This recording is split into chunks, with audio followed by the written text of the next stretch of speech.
ఈ కేసు మీద నిన్ను ఇన్వెస్టిగేషన్ చేయాల్సి వస్తుంది. అంతవరకు నిన్ను సస్పెండ్ చేస్తున్నాను.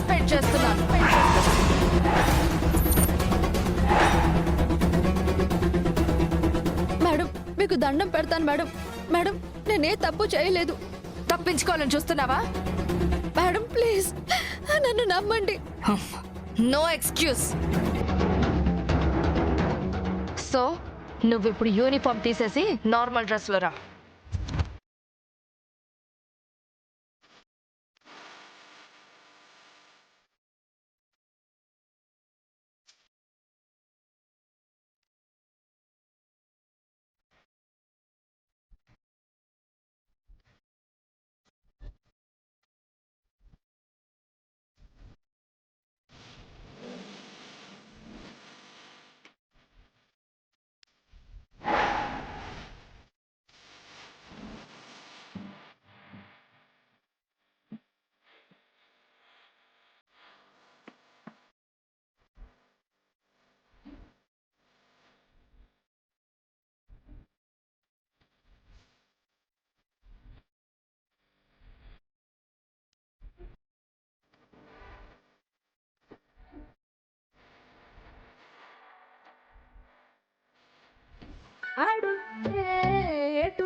శివ, బావా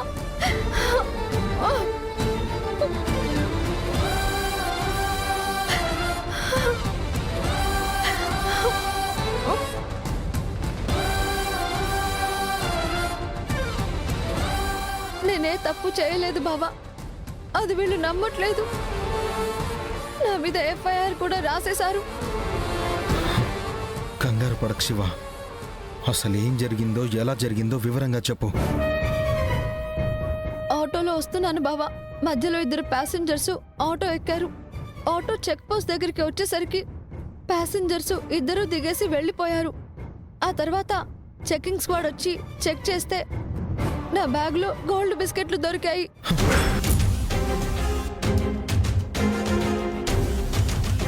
నీ పక్కన కూర్చున్న వాళ్ళు ఎవరో ఎలా ఉన్నారని చూడలేదా? లేదు బావా, టైం చూసుకుని దిగిపోయాను. కొంచెం టైం ఇవ్వమని చెప్పు శివ. ఎవరు చేశారో, ఎందుకు చేశారో పోలీస్ పవర్ అంతా ఉపయోగించి తెలుసుకుందాం. నన్ను ఏసీపీ గారు సస్పెండ్ చేశారు బావా. ఎఫ్ఐఆర్ కూడా ఫైల్ చేశారు. ఏంటి, సస్పెండ్ చేశారా? నేరం రుజువు అవ్వకముందే ఎలా సస్పెండ్ చేస్తారు? ఇది చాలా పెద్ద క్రైమ్ బావా. ఇందులో ఇరుక్కుంటే మళ్ళీ ఉద్యోగం రావటం కష్టమవుతుంది. ఇంతవరకు ఎలాంటి రిమార్క్ లేకుండా బెస్ట్ ఆఫీసర్ అనిపించుకున్నాను. ఎస్పీ గారు, డిఎస్పీ గారు ఎవరు ఫోన్ లిఫ్ట్ చేయట్లేదు. ఏసీపీ గారు దోషిగా నిర్ధారించి కేసు ఫైల్ చేశారు. ఇదంతా ఏదో గందరగోళంగా ఉంది. ఆటో డ్రైవర్ అయినా చెప్పలేదా? తను కూడా ఏసీపీ మేడం లాగే అపార్థం చేసుకున్నాడు.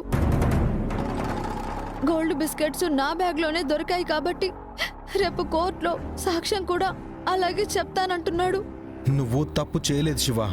కోర్టులో కూడా అదే రుజువు అవుతుంది. మనం చేయాల్సిందల్లా ఒక్కటే, పొరపాటు ఎక్కడ జరిగిందో తెలుసుకోవాలి. ఈ రోజు సస్పెండ్ చేశారని, నీ మీద ఎఫ్ఐఆర్ రాశారని జీవితం మొత్తం ఇక్కడే ఆగిపోయింది అనుకోవద్దు. ఇప్పుడే ఏసీపీ గారిని కలుద్దాం.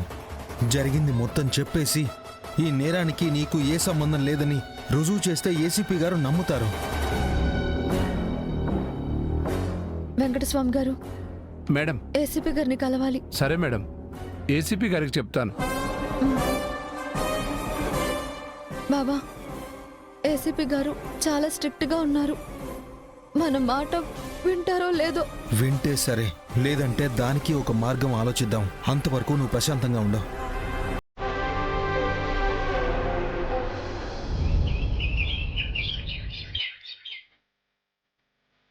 నాగవల్లి, అసలే వేసవి కాలం.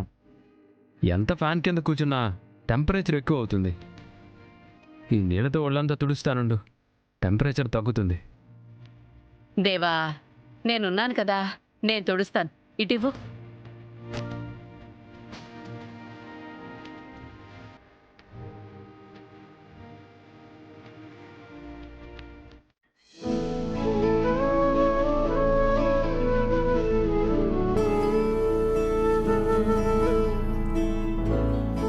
దేవా, పాప పుట్టబోతోంది కదా, ఏం పేరు పెట్టాలనుకుంటున్నావు దేవా?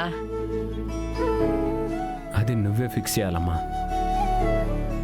నేనైతే నాగవల్లికి వాళ్ళ అమ్మంటే ఇష్టం కాబట్టి సావిత్రత్తయ్య పేరే పెట్టాలనుకుంటున్నాను.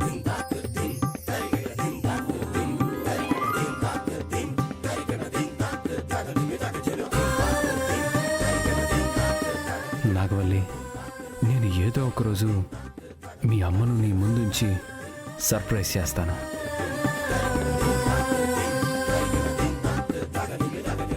ఈ కుంట నక్కల దాడి నుంచి తప్పించుకొని మీ అమ్మని తీసుకురావాలంటే కొంచెం టైం పడుతుంది. భార్యని నీలాగా ప్రేమించే వాళ్ళు ఉండరు దేవా.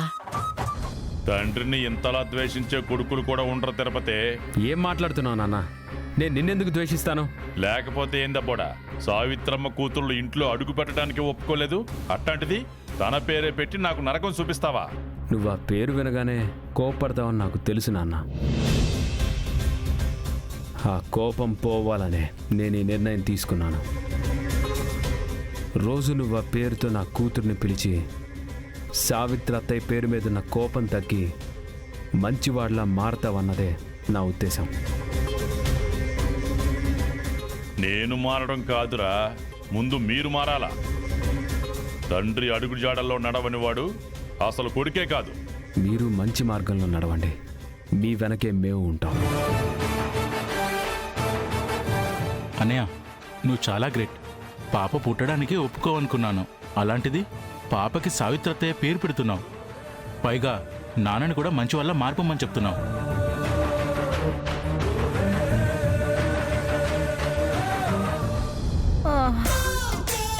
అమ్మా,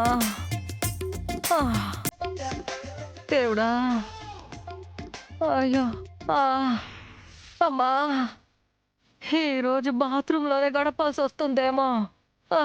తాను తవ్వుకున్న గోతిలో తానే పడ్డట్టు అయిపోయింది నా పరిస్థితి. నాగవల్లితో తాగించాలనుకున్న పౌడర్ కాస్త నా చేతే తాగించి ఇలా బాత్రూమ్ తలుపు తట్టేలా చీచీ కొట్టేలా చేసావు కదయ్యా.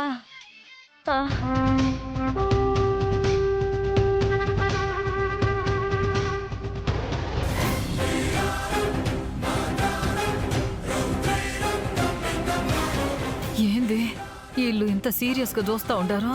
కొంపతీసి నాగవల్లికి పొడి కలిపానన్నమాట విన్నారా ఏంది? ఒసే పాపాలు, పాపం చేస్తావు కానీ నీ నోటి దోల మాత్రం ఆపుకోవు. ఏందట్టా చూస్తా ఉండవు పెద్దలుడు? సస్తదలే అనుకున్నది ఇంకా బతికున్నదేంటా అని చూస్తా ఉండవా? లేదత్త, నీకు మోషన్స్ తగ్గి నీ ఆరోగ్యం కుదుటపడాలని కోరుకున్నాను. నువ్వు మంచిగా కోరుకుంటావులే కానీ ఆ దేవుడు మంచి చెయ్యొద్దు. నేనేదో పాపం చేసినాను అనుకుంటా ఇలా శిక్షిస్తా ఉండాడు. అందుకే మంచిగా ఉండాలత్త. మనం పోయేటప్పుడు మన వెంట మంచి పేరు తప్ప ఏదీ రాదు. ఇదిగో పెద్దలుడు, నువ్వు మారిందే కాక ఇలాంటి సూక్తులు చెప్పి మమ్మల్ని మార్చాలని చూడకో. మా సావు మమ్మల్ని సావనివ్వు. నిజంగా అందరూ దేవా నేను చూసి నేర్చుకోవాలి పాపయ్యత్త. ఆ రోజు కోసమే ఎదురు చూస్తున్నాను. మామయ్య పాపయ్య పిన్ని మారిపోయి ఈ ఇల్లు బృందావనంలా ఉండడం నేను చూడాలి. అది నువ్వు చూడలేవు నాగవల్లి. ప్రెగ్నెంట్తో ఉండదానివి. నువ్వు మాటి మాటికి బాత్రూంకి వెళ్తావు కదా, అక్కడ నీ కోసం సావు ఎదురు చూస్తా ఉండాది.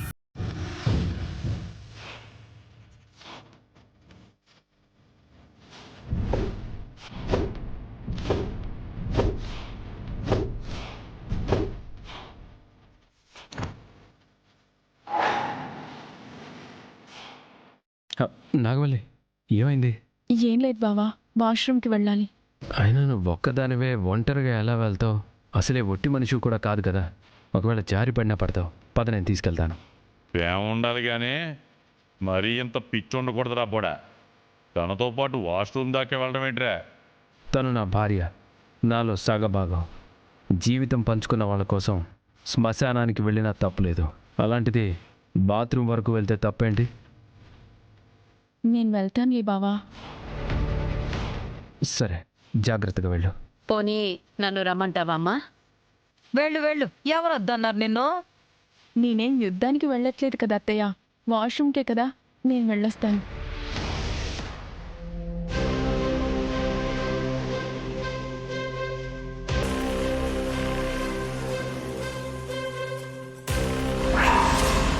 వెళ్తావు కానీ మళ్ళీ తిరిగి రావు నాగవల్లి.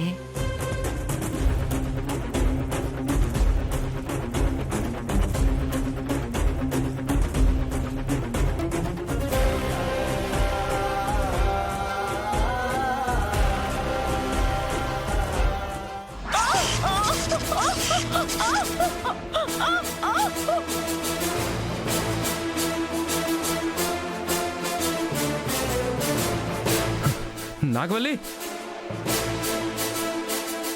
నాగవల్లి,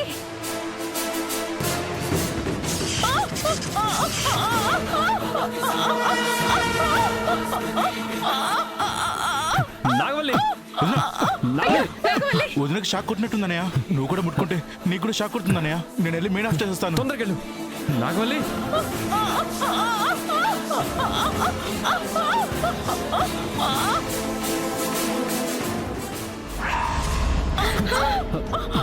నాగవల్లి, నాగవల్లి,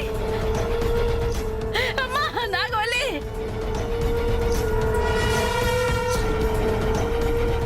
నాగవల్లి, నాగవల్లి, కళ్ళు తెరు.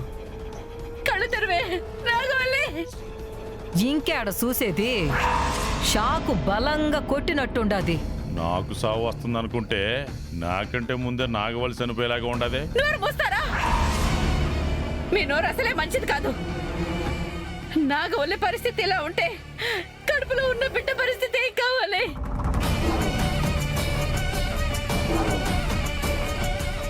నా బిడ్డకి ఏం కాదు. నాగవల్లి నేను కాపాడుకుంటాను. అనయ్య, ఇప్పుడే నేను డాక్టర్ కాల్ చేస్తాను. టైం లేదు వీర్రాజు, నేను ఇప్పుడే హాస్పిటల్కి తీసుకెళ్తాను.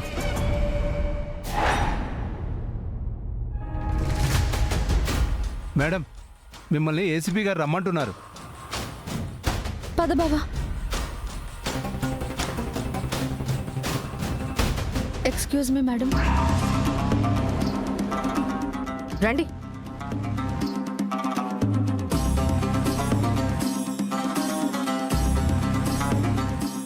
ఎవరు? నా భర్త మేడం. పేరేంటి? గంగా.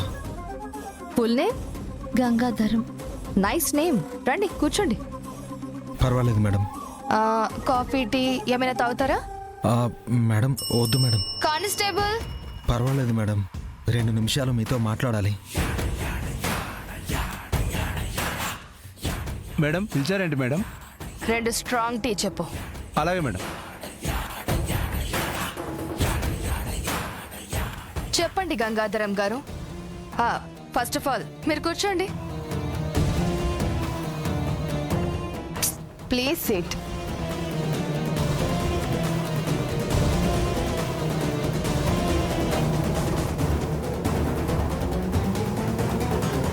మేడం, మా అమ్మ పేరు మీద హోటల్ నడుపుతూ ఉన్నంతలో మేము సంతోషంగా ఉన్నాం. తను కష్టపడి పోలీస్ ఆఫీసర్ అయింది. తర్వాత నేను మా ఊళ్ళో సర్పంచ్ అయ్యాను. మీ గురించి విన్నాను. ఊళ్ళో అంతా చాలా గొప్పగా చెప్పుకుంటున్నారు. యాక్చువల్లీ శివ మీ భార్య అని నాకు తెలీదు. ఎనీవే, ఇప్పుడు తెలిసింది కదా. తన మీద గోల్డ్ స్మగ్లింగ్ చేస్తున్నట్టు కేసు ఫైల్ అయింది.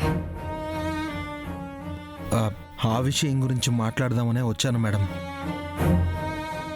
తను అలాంటిది కాదు. కావాలంటే తన గురించి ఊరంతా అడిగి తెలుసుకోండి. ఎక్కడో ఏదో పొరపాటు జరిగింది మేడం. ఈ విషయం గురించి నేను కూడా బాగా ఆలోచించాను గంగా. ఆయన ఏ తప్పు చేయకుండా నా డిపార్ట్మెంట్కి సంబంధించిన వాళ్ళని ఎలా అరెస్ట్ చేస్తాను చెప్పండి? తను ఎక్కడో ఏదో తప్పు చేసింది.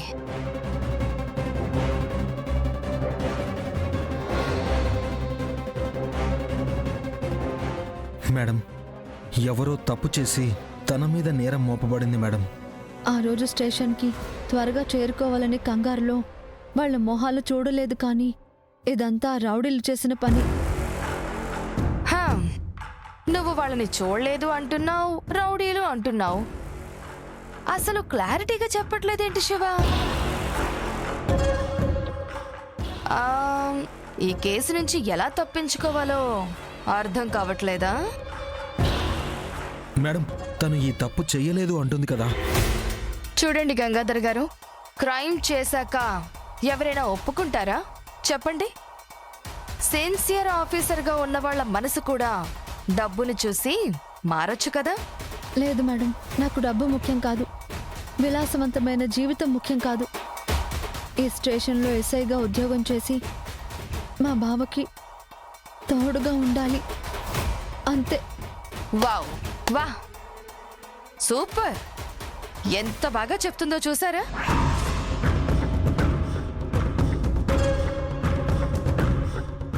ఒక అమాయకురాల్లాగా భలే మాట్లాడుతున్నావు శివ నువ్వు.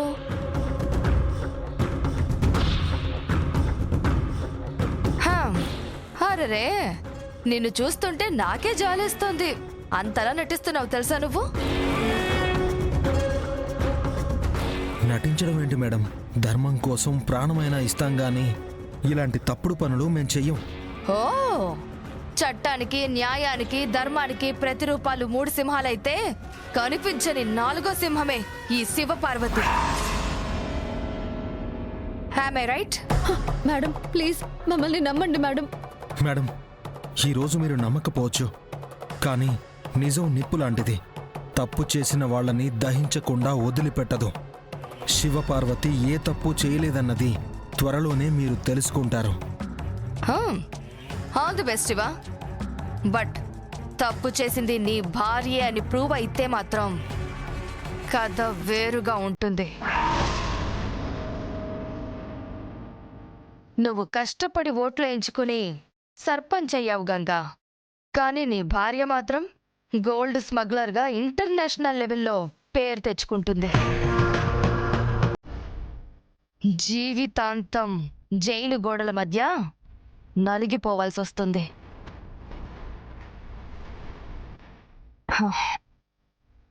Be careful.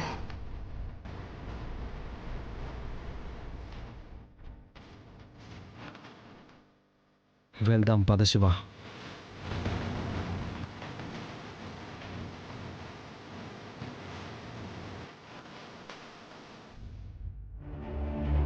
దేవా, ఆగు దేవా.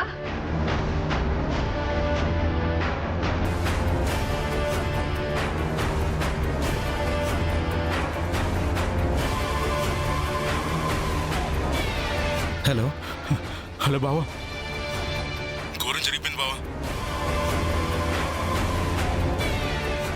ఏమైంది వీర్రాజు? అసలు ఏం జరిగింది? నాగవల్లి వదినకి నాగవల్లికి ఏమైంది వీర్రాజు? చెప్పు. ఇటు బాబా. నాగవల్లికి ఏమైంది? కరెంట్ షాక్ కొట్టింది.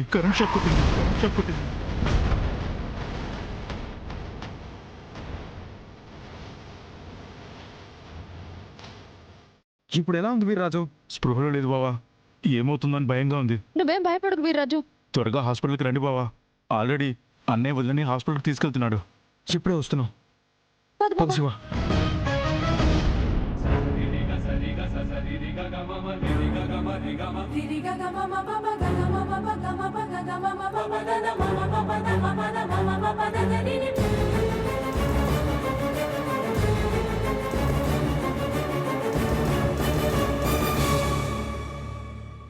నువ్వు బిడ్డని కంటే ఎత్తుకొని ఆడించాలనుకున్నాను నాగవల్లి. ఇంతలోనే ఇలాంటి ప్రమాదం జరుగుతుందనుకోలేదు. నాగవల్లి ఉలుకు పలుకు లేకుండా పడుంది బావా. ఏం జరుగుతుందోనని భయంగా ఉంది. ధైర్యంగా ఉన్న అమృత, నీ చెల్లికేం కాదు. భగవంతుడు మన వైపే ఉన్నాడు. పాప జాతకం బాగలేదనుకుంటాలుడు.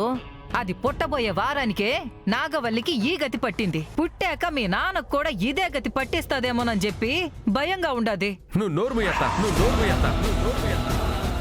ఏదేదో ఊహించుకొని మమ్మల్ని ఇంకా భయపెట్టాలని చూడకు. అసలే నాగవల్లికి ఏమవుతుందో అన్న టెన్షన్లో మేము ఉన్నాం. అది సావాలని చెప్పి ఒకప్పుడు నువ్వే కోరుకునేవాడివి కదలుడు. ఇప్పుడు సస్తుందేమోనని బాధపడుతుంటావా? ఎంతలా నిన్ను ఎవరు మార్చారో ఆ భగవంతుడికే తెలియాలా?